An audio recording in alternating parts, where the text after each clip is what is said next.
Hey explorers, it's Jessica. And this is Robert, and we decided to step out into the hot. Oh. We're in Florida in September. Yeah, it's oh my 5 billion God. degrees out. And Anyway, wet. we are going to share with you our Moochdocking setup at my parents' house. Come on down. Yeah. So here we go. We're just going to go through and describe how we're set up here and what it all means, good or bad, and whether her parents like it. Here we go.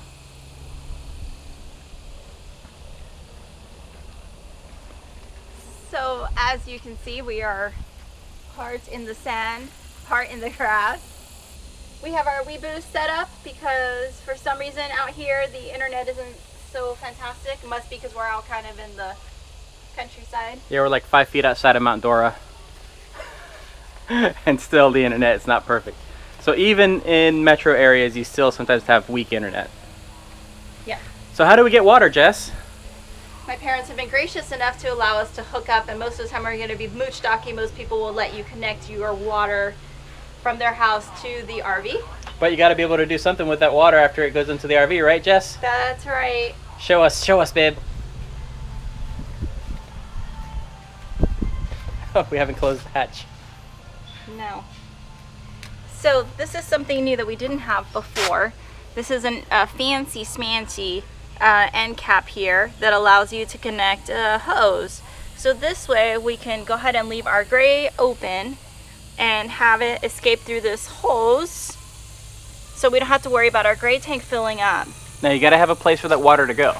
Right, and you can't just dump your gray like wherever. Not only do you have to have permission from the people that you're Moochdocking from, but you also have to find out if like there's some sort of ordinance or some weird thing with gray water. But basically, again, if you don't know what gray water is, that's like your sink water and the water if you take a shower in your RV. So it's not like, it's basically clean. Yep. Now what precautions do you have to take inside when you're doing the dishes and stuff?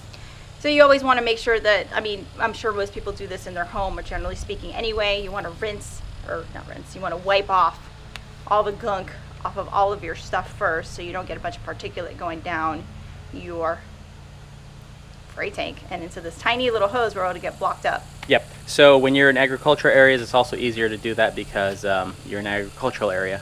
Yeah. This won't always be the case when you're Moochdocking, depending on what kind of relationship you have with them, what kind of electricity needs that you have. This is my parents' house, so they're fine with us hooking up our electricity to their house. Now my parents had the foresight to know that we would be Moochdocking here quite often, so they actually installed a RV electricity port for us. They did a 50 amp, so we had to Let's go see it. all right, let's go see it.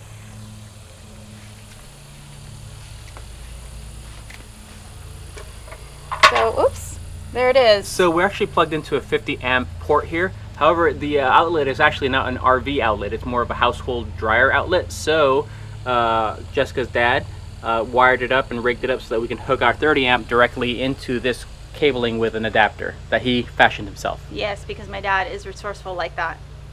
Skills that I didn't somehow translate to his daughter. So sometime in the future, we'll actually put a RV style 50 amp plug in there so we can just use a regular RV adapter. That's right. Something important to note, we do not have our black tank doing anything except holding. So right now we're using their bathroom, of course, and we're using ours too, but we're not using it at the same frequency. And before we leave here, we'll be using a local dump station to empty our black tank because you do not want to do that. I don't care if people are like, oh, go ahead and just dump the black in the back in the woods. You use a raw sewage. It is nasty. It is the nastiest of nasties, okay? So if anyone ever recommends that, they're talking crap. Yeah, don't do it. Okay, go to a dump station. It'll save you and the environment, okay? We do have a we do have a composting toilet, but we have yet to install it. We ran into some delays based on some other issues we were having with our vehicles to be able to have everything set up just right so that we could clean out our black tank and get the little fittings and everything that we needed to exchange our regular toilets for a boondock. I don't know why I keep saying that. Composting toilet. And if you have cats, sometimes you run into a situation where a cat pees all over your kids' toys. Hey, but He only did that because he was very sick, and we actually now do not have that kitty because he was so sick that we had to put him to sleep. So that was our baby Bart, 15 years. So we're very sad about it.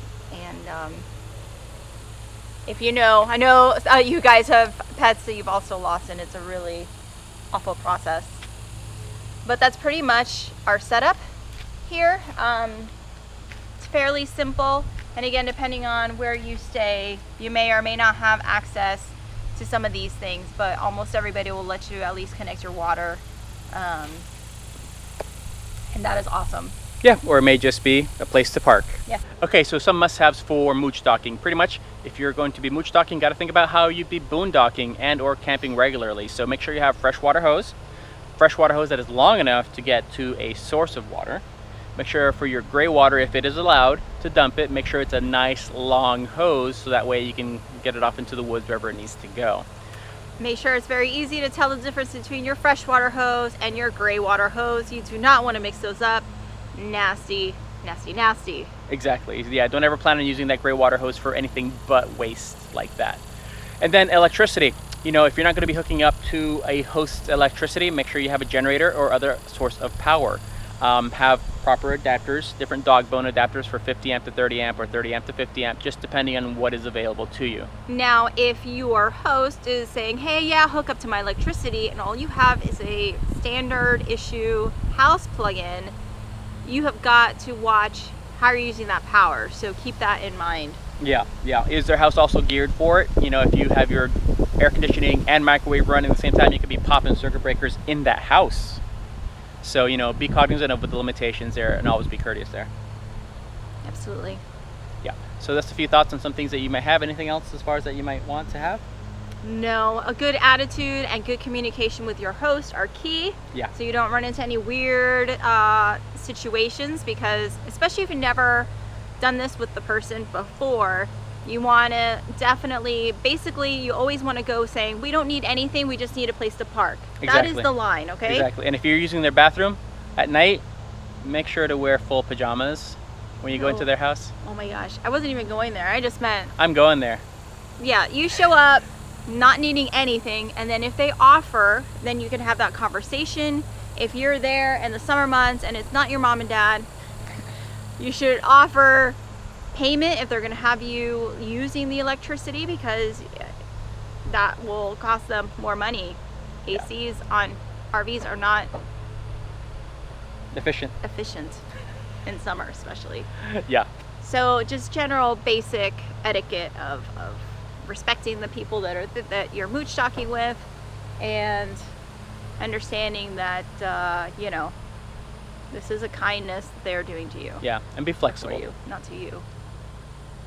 All right, folks, so from sunny, hot, humid Mount Dora, Florida, talk to y'all later. Yes. Oh, and guys, don't forget, in the description, you can check out below. There's a free checklist for those of you that are breaking camp, so that way you won't forget anything. So check that out. Say, get your free checklist. Check that.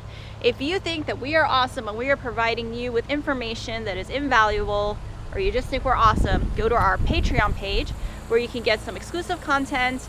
And you can also help support us, so that way we can continue to bring you these things. We have levels starting at like $1 a month. So we're not like, hey guys, come and pay us $100 a month and you know, whatever. Although if you do want to pay us $100 a month, we will gladly accept that. We also accept likes. And love and shares. And if you're not a subscriber, hit that bell. Hit that bell. That's not a bell. The bell is a notification. Yeah, but if you hit the bell, you're subscribing and getting notifications. Oh, really? Yeah. Oh, I didn't know hit that. subscribe and then hit the bell. I didn't know that. I'm getting Bong! bit up. I'm getting bit up by mosquitoes. Let's wrap this up. All right, guys. Love you. And we'll catch you guys on the flippity flip. Bye-bye.